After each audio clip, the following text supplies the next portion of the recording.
Bismillahirrahmanirrahim. Assalamualaikum warahmatullahi wabarakatuh. Monggo Bapak Ibu kita buka surah Al-Imran ayat 137.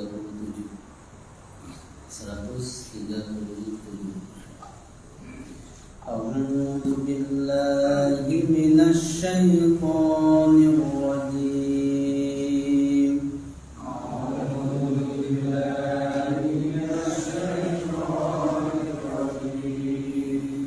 Bismillahirrahmanirrahim.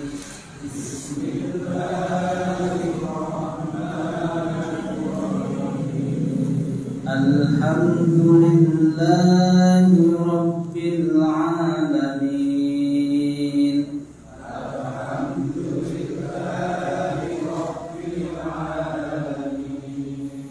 Ar-Rahmanir Rahim.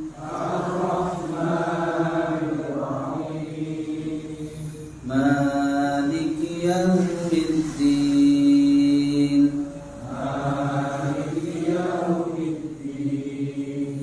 Iyyaka na'budu wa iyyaka nasta'in.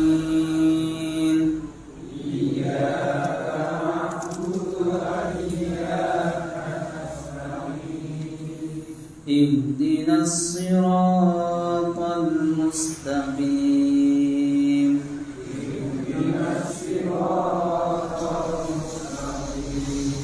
Siratal ladzina an'amta 'alaihim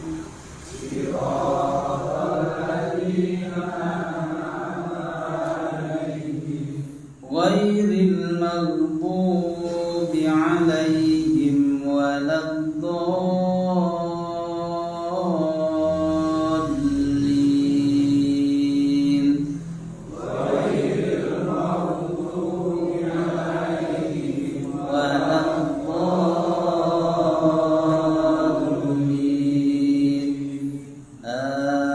Amin. Qad khalat min qablikum sunanun fasiru fil ardi fanzuru.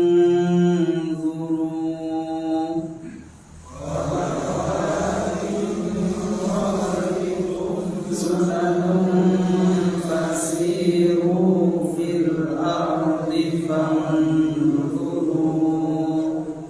Fasiru fil ardi fanzuru kaifa kana 'aqibatul mukadzibin.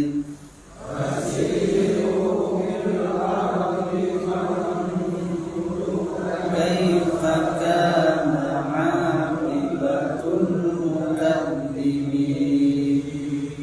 Hadza bayanun linnasi wa hudan wa mau'izatun lil muttaqin.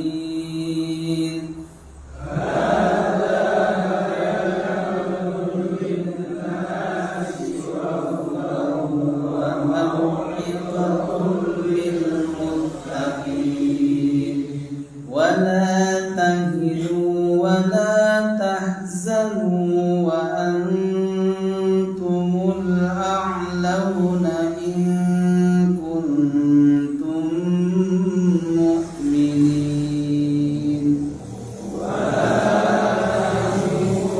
La tahzanu wa antumul a'launa in kuntum mu'minin.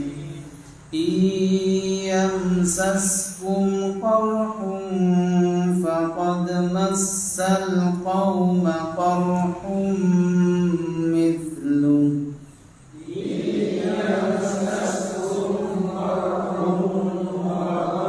Massal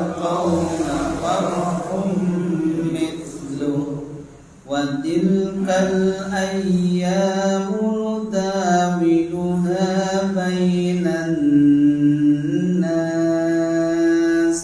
وتلك الأيام نداولها بين الناس وليعلم الله الذين آمنوا ويتخذ منكم شهداء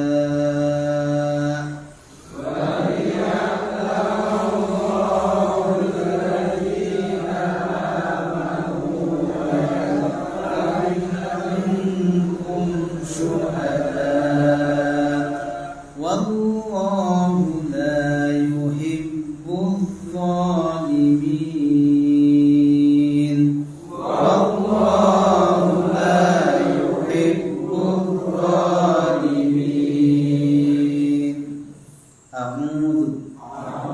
Aku berlindung billahi kepada Allah minasyaitani dari godaan syaitan ar-rajim yang terkutuk. Qad khalat telah berlalu min qablikum sebelum kalian sunanun sunnah Allah fasiru maka berjalanlah kalian fil ardi di muka bumi fanzuru lalu perhatikanlah oleh kalian kaifa bagaimana kana adalah aqibatu kesudahan al-mukadzibina orang-orang yang mendustakan para rasul. Hada ini adalah bayanun sebuah penerangan linnasi bagi manusia wahudan dan sebagai petunjuk wa mau'izatun dan pelajaran lil muttaqina bagi orang-orang yang bertakwa. Wala tahinu janganlah kalian merasa lemah. Wala tahzanu dan janganlah bersedih hati. Wa antum padahal kalian adalah al-a'launa lebih tinggi derajatnya. In kuntum jika kalian adalah mu'minina beriman. Iyamsaskum jika mengenai kalian qarhun luka faqad massa sungguh telah mengenai al-qauma suatu kaum qarhum mithluhu luka yang serupa. Wa tilkal ayyamu dan itulah hari-hari nudawiluha kami putarkan bainan nasi di antara manusia. Waliya'lamallahu dan untuk membedakan Allahu Allah alladzina terhadap orang-orang yang amanu beriman, wa yattakhidha dan untuk menjadikan minkum di antara kalian syuhada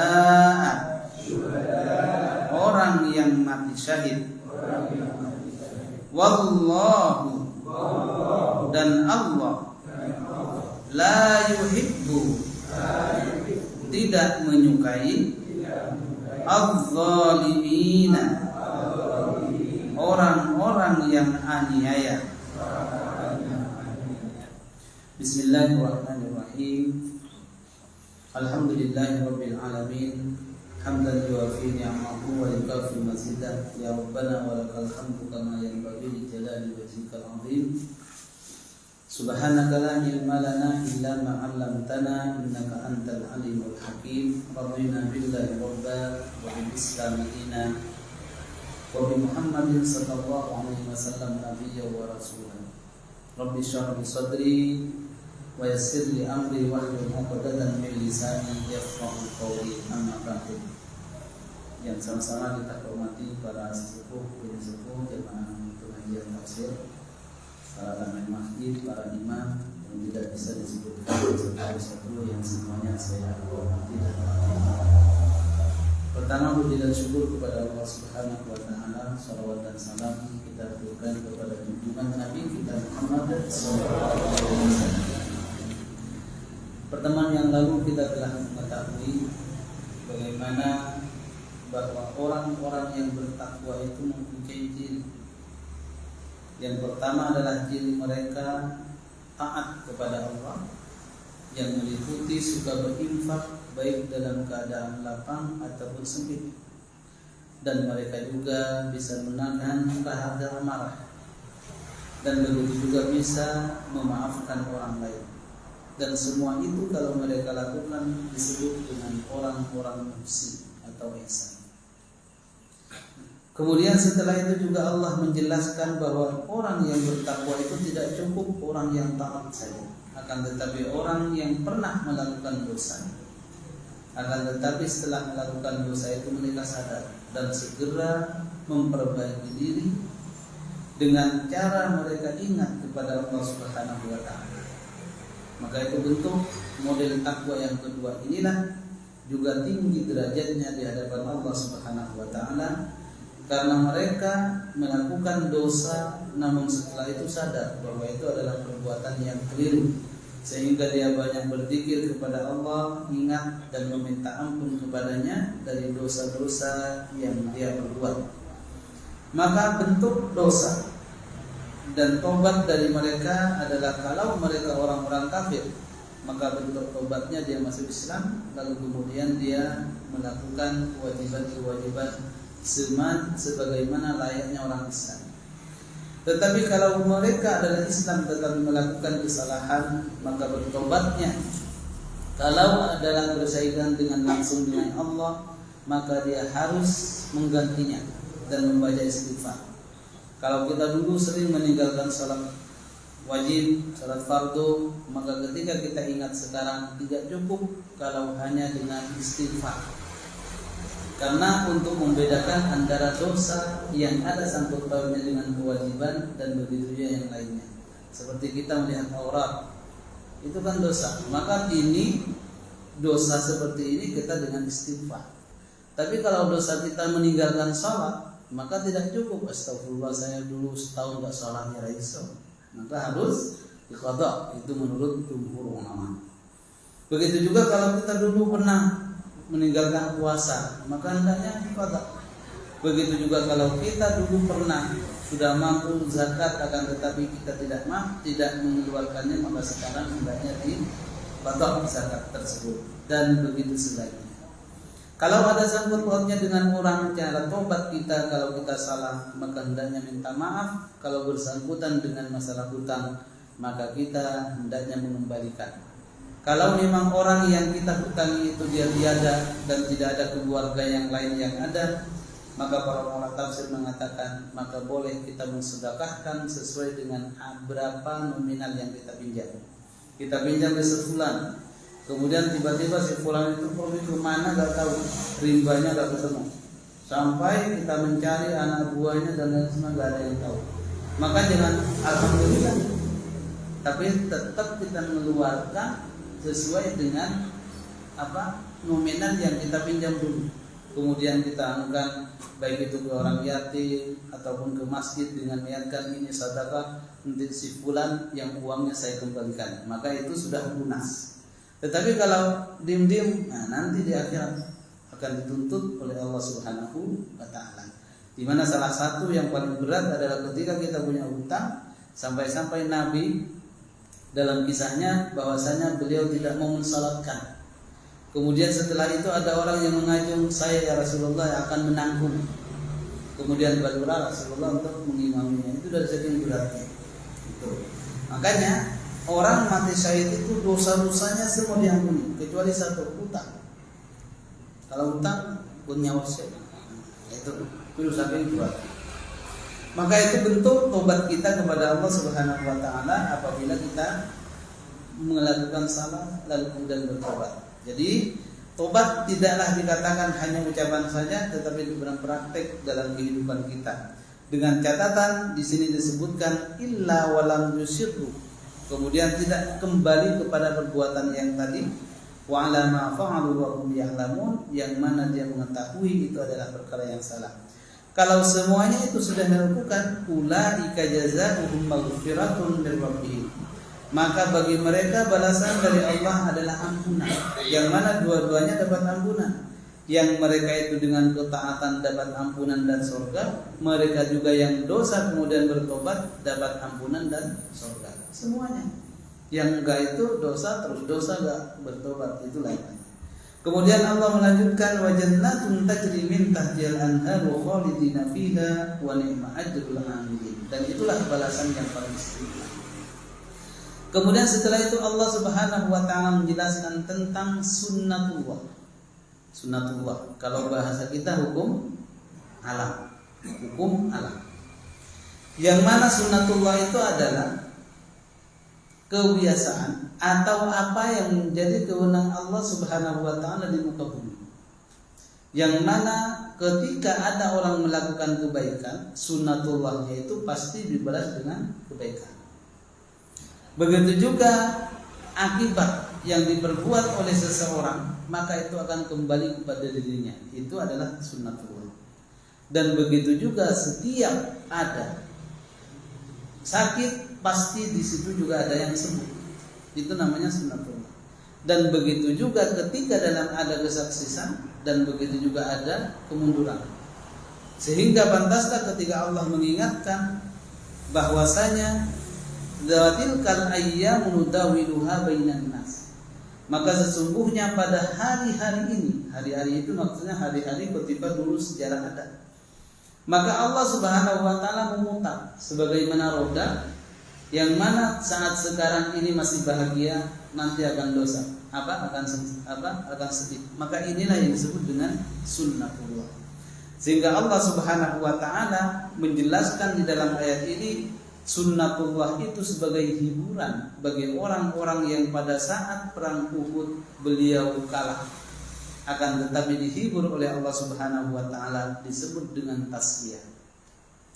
Maka untuk lebih jelasnya kita baca ayat yang kita baca tadi dengan terjemahannya, bagaimana Allah menjelaskan qad khalat min qablikum sunanun fasiru fil ardi. Telah berlalu sebelum kalian. Jadi sebelum kita, sebelum Nabi Muhammad telah berlalu. Sunanun sunnatullah. Fasiru fil ardi, maka oleh sebab itu berjalanlah kalian di muka bumi. Fanzuru kaifa kana aqibatul mukadzibin. Lalu perhatikanlah bagaimana akibat atau kesudahan orang-orang yang mendustakan Allah Subhanahu wa taala. Monggo Bapak Ibu sekalian, sudah ada tujuan dan daharan untuk tanda dulu. Kita awali dengan bacaan basmalah. Bismillahirrahmanirrahim. Monggo. Ya, kita lanjut. Qad khalat min qablikum sunan. Telah berlalu sebelum kalian, jadi sebelum kita, sunanun sunnah Allah. Fasiru fil ardi fanzuru kaifa kana 'aqibatul mukadzibin. Maka oleh sebab itu berjalanlah kalian di muka bumi, lalu kemudian perhatikan bagaimana akibat dari orang-orang yang mendustakan. Nanti kita tafsirkan. Hadza bayanul linnas, bahwa Al-Quran ini atau ayat-ayat yang disebutkan ini adalah sebagai penerangan bagi manusia, wa hudaw wa mau'izatul lil muttaqin, dan sebagai petunjuk dan pelajaran bagi orang-orang yang bertakwa. Wala tahinu wala tahzanu wa antumul a'launa in kuntum mu'minin. Janganlah kalian merasa lemah dan janganlah kalian bersedih hati, sedangkan kalian adalah orang yang sangat tinggi derajatnya di sisi Allah Subhanahu wa taala jika kalian benar-benar orang yang beriman. Iyamsaskum qarhun faqad massal qauma qarhum mithlu. Jika kalian dulu waktu peperangan Uhud berluka, luka itu ya luka. Faqad massal qauma qarhum mithlu, maka begitu juga kaum atau musuh luka juga pada saat perang Badar. Wa tilkal ayyamu nudawiluha bainan nas, dan hari-hari itu, jadi waktu-waktu itu nudawiluha bainan nas, Allah akan putar kepada sekalian manusia.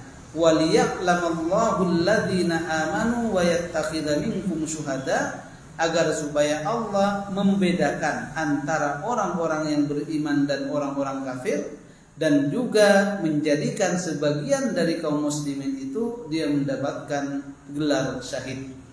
Wallahu la yuhibbudz zalimin, sesungguhnya Allah tidak menyukai orang-orang yang zalim. Jadi ini adalah ayat yang akan kita tafsirkan pada malam hari ini, yang berkaitan dengan sunnah Allah.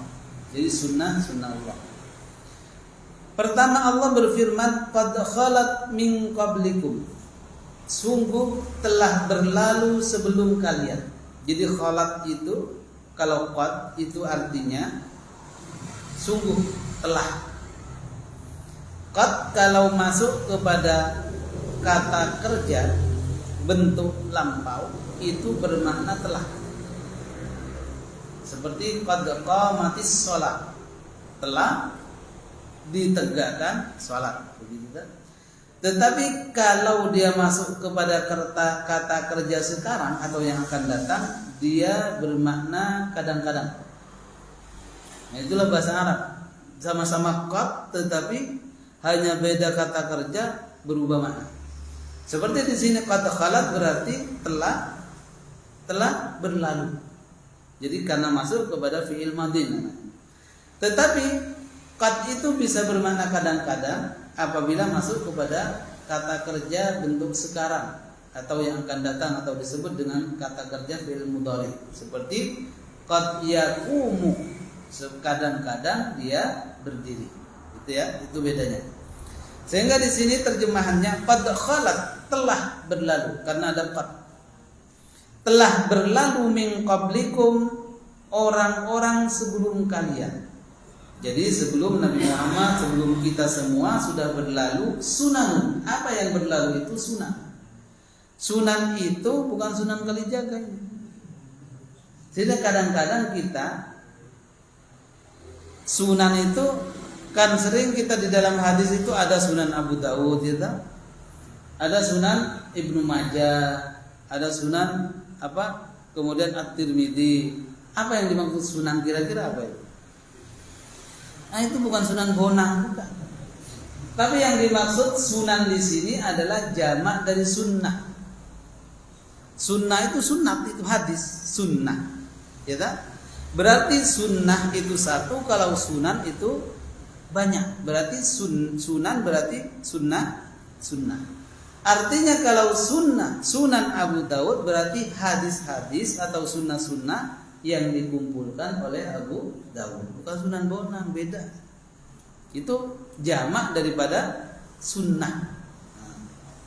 Itu kan? Ada 6 itu di dalam sunnah Abu Dawud, sunan At-Tirmidzi, sunan Ibnu Majah, sunan Sunan apa An-Nasai gitu kan. Itu yang maksudnya bukan ini jangan-jangan Sunan Kudus, bukan. Itu artinya sunnah-sunnah atau hadis-hadis yang dikumpulkan oleh At-Tirmidzi, gitu ya. Nah, begitu juga sunan di sini bukan sunan yang kita kenal juga. Yang dimaksud sunan di sini adalah sunnah-sunnah, jamak daripada sunnah. Yang artinya sunnah di sini adalah sunnatullah. Jadi makna sunan di sini adalah sunnah-sunnah Allah atau hukum-hukum Allah atau hukum-hukum alam.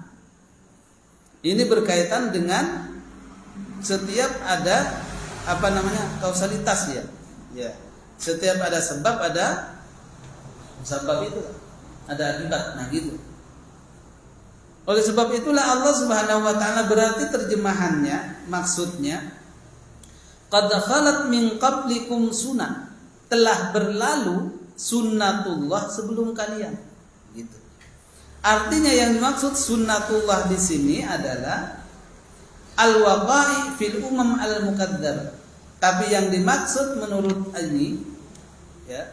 Jadi yang dimaksud dengan sunnah di sini pengertian secara bahasanya adalah sunnah sendiri adalah jalan. Ya, jalan. Tetapi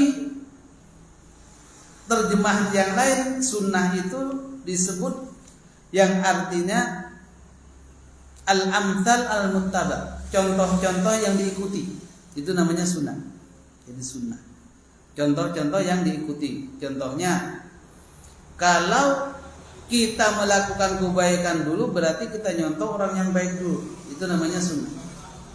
Kalau orang yang melakukan kejahatan dulu sekarang ada yang melakukan berarti itu juga contoh yang diikuti.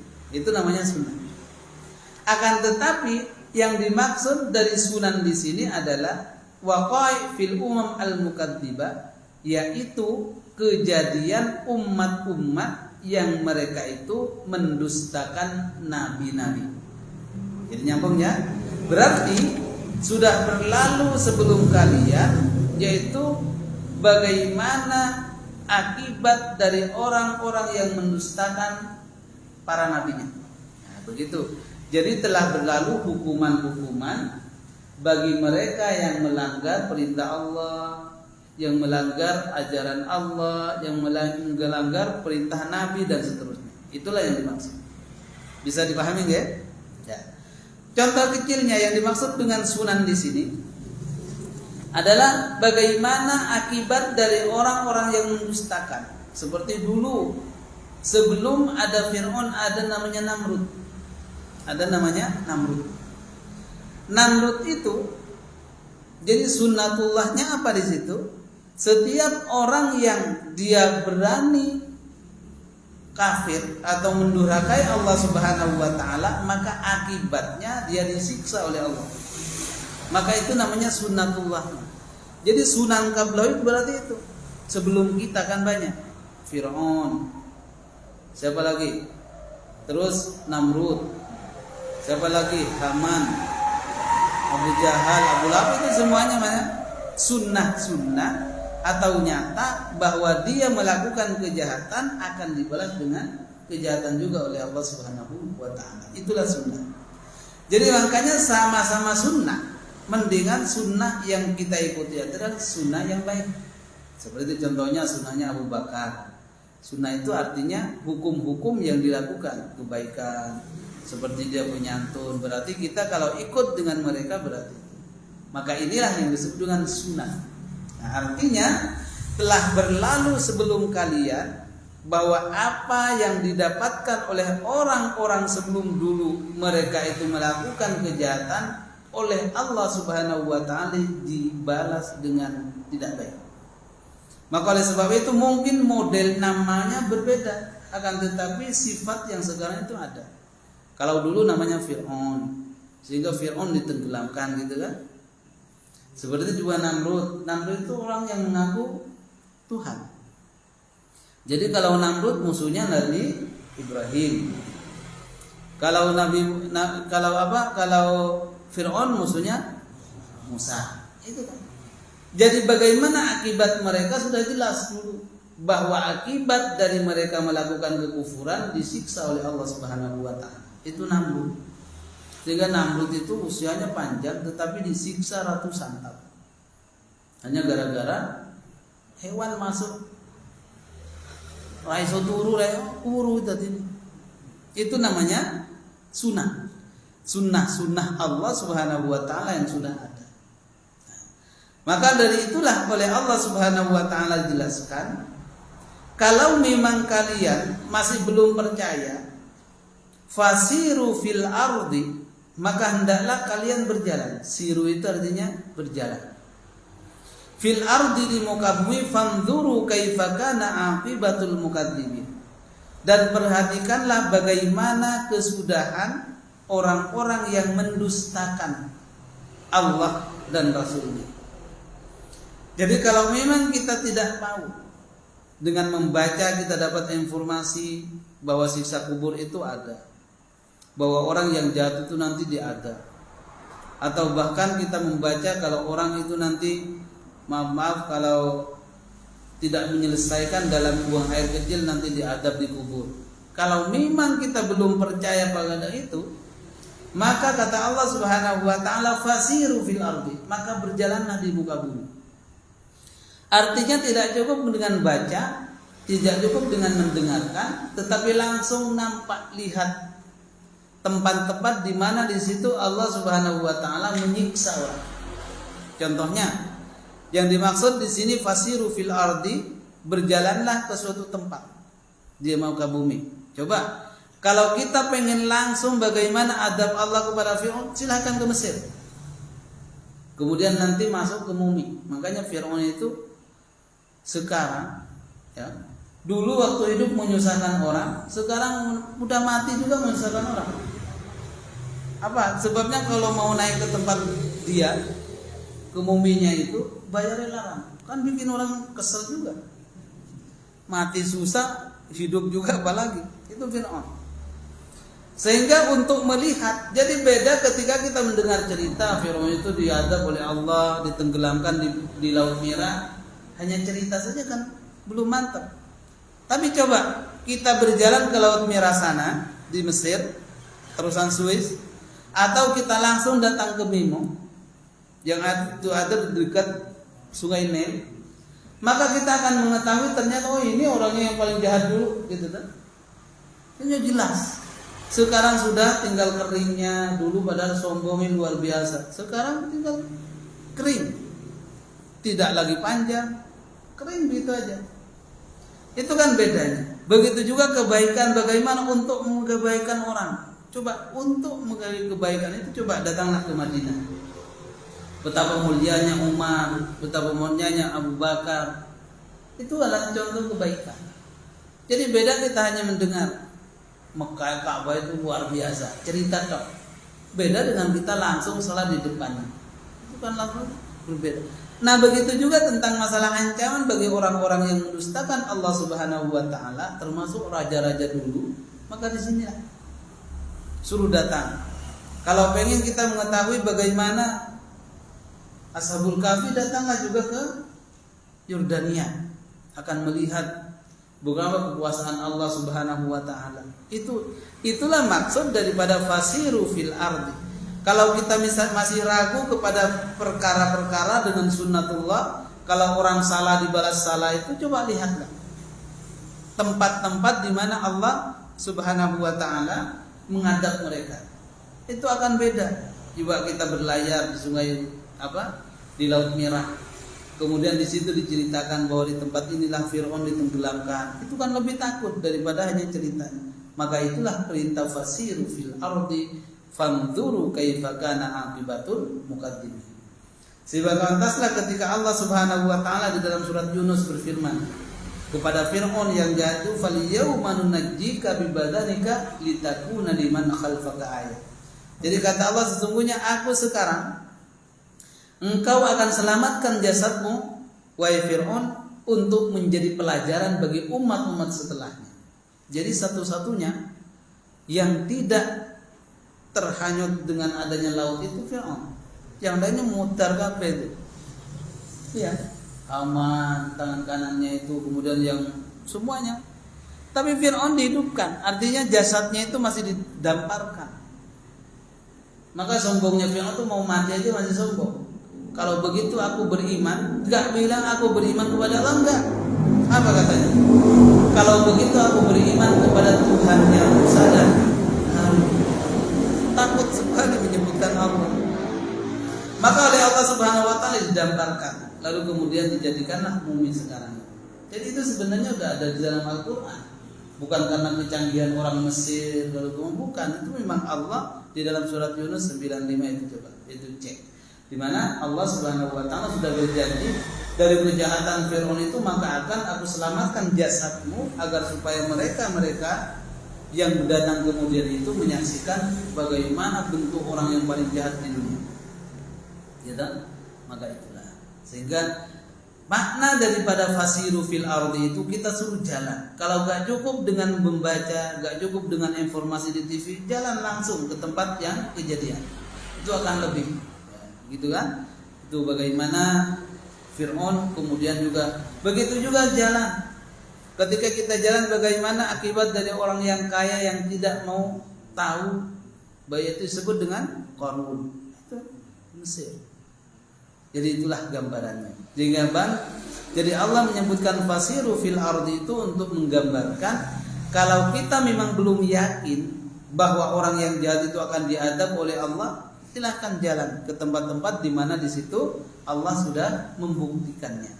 Maka itu kata Allah Subhanahu wa taala kepada kita. Makanya raja dulu di dalam surat Al-Baqarah kita bahas bahwa raja di dunia yang menguasai dunia itu ada 4 ya. Ada yang ingat tuh? Lagi kabeh. Jadi 2 raja yang menguasai dunia itu ada 4. Muslim 2, kafir 2. Gitu. Menguasai dunia. Yang kafir siapa? Yang pertama Namrud. Ya. Kemudian yang kedua Bukhtanasar. Bukhtanasar. Gitu? Bukhtanasar.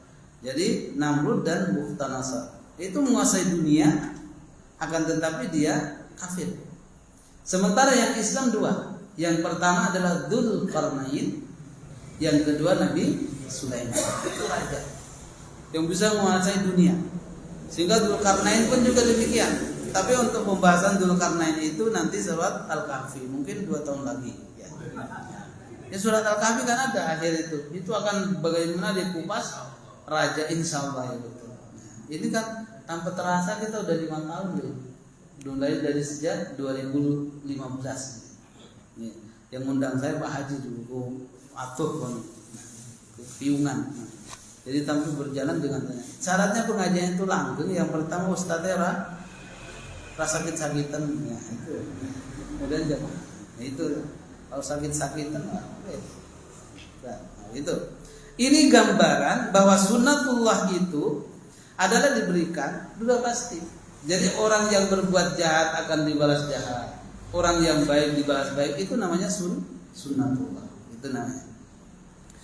Kemudian Allah Subhanahu wa taala melanjutkan hadza bayanul linnas. Semua ini yang diceritakan tadi bayanul linnas, penerang bagi manusia, penerangan bagi manusia. Jadi semua apa yang ada di dalam Al-Qur'an itu sebenarnya penerangan buat kita untuk mengakui hakikat manusia itu bagaimana harus berbuat. Di dalam Al-Quran sudah dijelaskan bahwasanya setiap kita manusia itu harus menyembah Allah. Ya kan? Sudah jelas. Akan tetapi kadang-kadang enggak. Berarti dia tidak mengetahui bahwa itu bayar. Jadi apa yang ada di dalam Al-Quran dan kisah-kisah masa lalu itu sudah ada. Penguasa yang zalim, yang aniaya udah. Betul? Tapi kenapa kok sudah tahu pada para penguasa ya, bahwasanya penguasa yang zalim itu disiksa oleh Allah, tapi kok masih ada penguasa yang kayak gitu sekarang? Itu karena disitulah letaknya. Karena kata Allah Subhanahu wa taala, nudawiluha bainan nas. Karena diputar. Nanti pasti ada yang seperti ini. Seandainya dia tahu kan, oh ini sadar jangan-jangan aku kayak Fir'aun gitu kan, nggak jadi dia tahu. Hadza bayanun. Ini penerang bagi manusia semuanya. Akan tetapi walaupun ditujukan kepada manusia, hanya orang-orang yang bertakwalah nanti yang bisa nyambung dengan itu. Jadi Al-Quran itu semuanya penerang bagi semua manusia. Tetapi penerangan itu tidak bisa diterima oleh manusia sembarangan kecuali mereka mempunyai gelar takwa. Makanya jangan heran, kenapa padahal Al-Quran itu adalah hudan linnas, petunjuk bagi manusia, akan tetapi kok sebagian dari manusia itu tidak taat karena dia belum mempunyai dapat ketakwaan. Yang bisa menyerap adanya Al-Quran itu sebagai penerang kita karena ada ketakwaan dan keimanan. Itu. Gak pantaslah Allah Subhanahu wa taala menjelaskan bayanul linnas. Maka ini gambaran dari Allah Subhanahu wa taala kepada kita bahwasanya hanya orang yang bertakwalah yang dia itu bisa menjadikan Al-Quran sebagai petunjuk dan sebagai pelajaran. Jadi yang pertama, semua itu adalah Al-Quran dan cerita-cerita masa lalu, maka hada bayanun linnas, adalah penerang bagi kita semua. Kalau sudah penerang ini masih ada tapi masih enggak juga sadar, berarti kitanya yang belum. Ya. Kemudian setelah itu wa huda wa mau'idatun. Dan setelah penerang itu sebagai petunjuk. Wa mau'idatun dan juga sebagai pelajaran bagi manusia. Lalu pertanyaannya, kenapa bedanya bayan sama hudan dan mau'idah? Maka disinilah ada perkataan para mufassir bahwa bayan itu mencakup hudan dan mau'idah. Sehingga dalam Al-Quran kan ada tanazzalul malaikatu warruh. Ya toh? Datanglah, turunlah malaikat dan malaikat Jibril. Padahal malaikat Jibril kan bagian dari malaikat, tapi kok disebutkan lagi itu karena keutamaannya, gitu. Kan cukup juga Allah mengatakan tanazzalul malaikat, turun para malaikat, udah mencakup Jibril, Mikail dan semuanya. Tapi kenapa setelahnya itu disebutkan malaikat Jibril lagi? Karena demi mengukuhkan bahwa inilah yang paling mulia. Nah begitu juga hadza bayanun, ini adalah penjelas, penerang bagi manusia, dan hudan. Hudan itu juga bagian dari bayan. Maka di sini disebutkan dalam mufassir dalam kaidah nahwu bahwasanya ini sebagai ataf dari yang umum kepada yang khusus. Nah, betul tinggi. Jadi kalau bayan itu umum, kalau hudan itu khusus.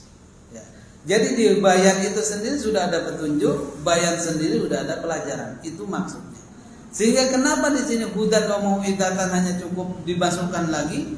Karena mengkhususkan kalau sudah dia mendapatkan penerangan, dia pasti mendapatkan petunjuk dan juga mendapatkan pelajaran dari Al-Quran. Dan kemudian dibahas dengan lil muttaqin. Kata-kata lil di sini menunjukkan bahwasanya hanya orang-orang yang bertakwalah yang dia bisa menembus petunjuk dan pelajaran dari Al-Quran. Coba yang muttaqin. Coba kalau orang kafir gak bisa, karena belum dia saringannya masih mentah.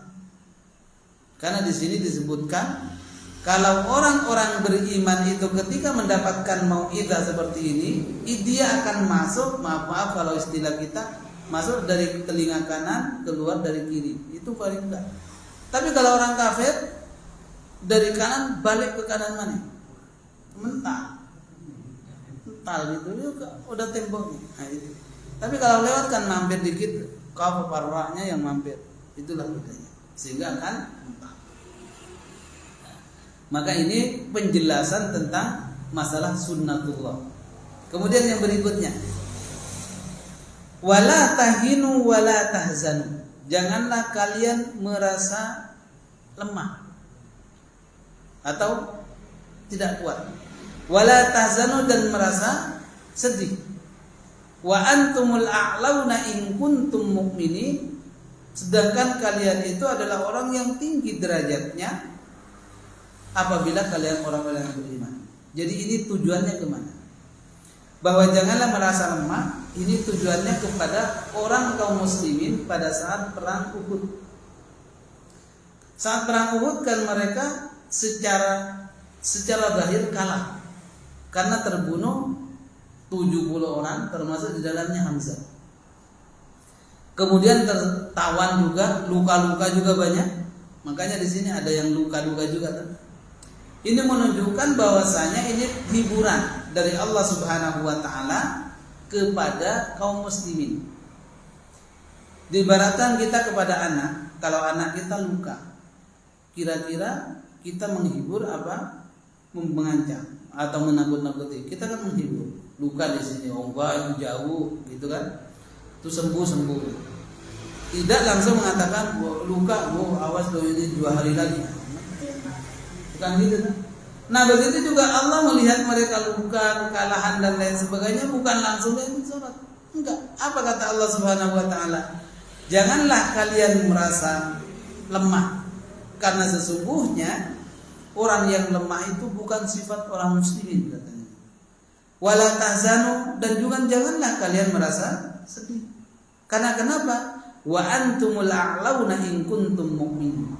Sesungguhnya kalian itu dibandingkan mereka orang-orang kafir itu derajatnya tinggi walaupun luka, walaupun kalah. Kenapa? Karena engkau adalah orang-orang beriman. Itu kan dihibur. Ini karena kesedihan mendalam dari kaum muslimin pada saat perang Uhud. Padahal perang Badar mereka menang. Maka oleh sebab itu diingatkan oleh Allah Subhanahu wa taala, "Iyamsaskum karhum." Jika kalian luka pada perang Badar, banyak yang luka termasuk Nabi sendiri kan luka, kena panah juga ya. Pelipisnya untuk beliau. Jika menimpa kalian luka, faqad massal qauma karhum mithlu. Maka begitu juga kaum kafir itu kena juga luka pada saat perang Badar. Perang Badar itu yang tertangkap lebih dari 70. Meninggalnya juga lebih 70. Maka kalau sekarang pada perang Uhud itu kalian ada yang luka, kemudian ada yang terbunuh, janganlah sedih hati. Karena itu sebenarnya hanya saja cobaan dari Allah Subhanahu wa taala, mau sabar apa enggak. Karena walaupun meninggal dia tidak merugi, malah senang. Kenapa? Karena mereka itu akan mati syahid nantinya. Sehingga kalau pas pada peperangan, ini adalah pentingnya kita mengetahui sejarah kalau dalam masalah ini. Pada saat peperangan, jadi ibu-ibu sahabat itu ketika pulang berperang itu, yang ditanyakan ketika suaminya gak ada, ketika dia masih, alhamdulillah, bukan masuk innalillahi wa inna. Karena dia sudah dijamin masuk surga. Makanya semua syuhada Uhud masuk surga. Kata anak, siapa yang gak senang? Kalau hidup belum tentu kan? Nah, maka itu mereka semangatnya begitu. Maka mereka berlomba-lomba untuk berperang pada saat itu. Nah, ini tadi bukan membahas untuk berperang. Nah, ini gambaran. Ya. Jadi ketika mereka itu luka, janganlah merasa kelukaan itu adalah sebuah adab. Karena begitulah Allah Subhanahu wa taala, kadang-kadang orang itu menang, kadang-kadang itu kalah. Hanya yang membedakan, kalau yang orang-orang kafir itu dia kekalahannya atau kemenangannya hanya untuk melakukan balas dendam tidak ada artinya. Sementara orang Islam menang dan kalah tetap menegakkan kalimat Allah dan agama Allah. Sehingga pantaslah derajat mereka itu ketika menang dia akan menjadi derajat orang yang sangat istimewa. Begitu juga ketika gugur di medan perang, maka dia termasuk orang yang ahli surga. Itulah kemenangan yang secara hakikat. Sehingga pantaslah Allah menghibur seperti ini. Kenapa? Karena kalah dan menang di dalam peperangan semuanya mulia. Semuanya mulia. Maka begitulah kemudian Allah Subhanahu wa taala menjelaskan, wa tilkal ayyamu nudawiluha bainan nas. Dan hari-hari itu maksudnya bukan hari Senin, Kamis, bukan. Ya, yang dimaksud dengan hari-hari itu adalah hari-hari kejadian itu, maksudnya ya. Jadi hari-hari kejadian di mana orang Islam menang, kadang kalah, dan begitu juga kadang jaya, kadang kemudian terperosok. Semua itu apa kata Allah? Nudawiluha bainan nas. Kami putar. Ini sebagai dalil bahwasanya kadang orang itu kelompoknya menang, kadang kalah. Apalagi sekarang kalau dikaitkan dengan masalah politik, itu tidak selamanya menang. Coba kalau kita lihat mulai sejak Pak Soeharto sampai sekarang, tidak satuan atau? Nah, kadang ini kadang si pohon kalah, kadang gitu, kadang abang kalah. Nah, itu seluruhnya. Makanya disinilah kita godaannya kepada kita, terutama saya ingatkan kepada diri saya dan bapak jamaah sekalian, karena 2024 sudah dekat. Berarti sudah ada yang mencari-cari mau karpet atau apa gitu ya. Nah, itu jangan sampai kita ar-rasu wal murtasi finna. Jadi orang yang nyogok dan yang disogok podo. Nah sithik podo ae sithik apa? Ini ya. Ini bagi kita, ini kan jamaah pengajian, jadi bukan untuk umum. Jadi itu. Jadi kalau mau nyumbang masjid, alhamdulillah, tapi jangan kita tuntut coblos nomor biru. Nah, itu yang berat. Maka enggak boleh seorang takmir transaksi di masjid pokoknya jamaah itu tak arahkan ke gue. Enggak boleh. Gitu ya. Bebas. Mau nyumbang alhamdulillah, tapi jangan ambil lagi kalau kalah gitu. Sebabnya kalau sudah takmir ikut masalah ini, nanti berat tanggungannya di akhirat gitu ya. Maka dari sebab itu sekarang itu masuknya kepada tempat-tempat pengajian. Bisa jadi pengajian juga didanai. Kalau hanya untuk sedekah enggak apa-apa. Kalau doa boleh, tetapi kalau memaksakan kehendak itulah yang tidak boleh. Gitu ya. Dalam Islam juga demikian. Maka itu sedikit ya, karena mungkin sudah di tempat-tempat lain itu sudah ada masuk kepada RW, ke RT untuk membahas dan lain sebagainya. Tapi kita sebagai orang yang talabul ilmi seperti ini, jangan sampai terprovokasi itu. Coba kita mengambil maaf nominal sekian, akhirat lebih lama. Itu 2 hari teh, bahkan sehari teh. Tapi coba akhirat. Sementara ini kalau tidak tobat, naudzubillah, panas benar itu.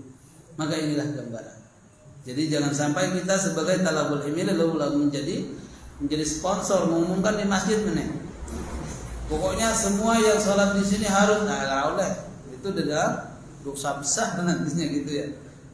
Maka itu kenapa saya ingatkan demikian? Karena kita sebagai talabul ilmi biar ada manfaatnya kita ngaji setiap malam Selasa seperti ini. Jadi biar itu. Kembali kepada pokok permasalahan. Watilkal ayyam nudawiluha bainan nas. Bahwasanya sesungguhnya apa-apa yang terjadi dulu itu semua. Ada Fir'aun, kemudian ada Musa. Gitu kan? Kemudian ada Namrud, ada Ibrahim, ada Abu Jahal, ada Nabi Muhammad, gitu. Itu akan terulang. Hanya namanya berbeda tapi sifatnya sama. Gitu. Namanya boleh berubah tapi sifatnya sama. Fir'aun zaman Nuh kan ada juga. Maka itulah. Sehingga Allah janji watilkal ayyam nudawiluha bainan nas. Antara keburukan dan kejahatan itu akan berputar pada manusia. Apa tujuan Allah Subhanahu wa taala memutar semua itu? Tujuannya yang pertama, waliya'lamallahu alladziina amanu, untuk membedakan antara orang-orang yang beriman dengan orang-orang yang kafir.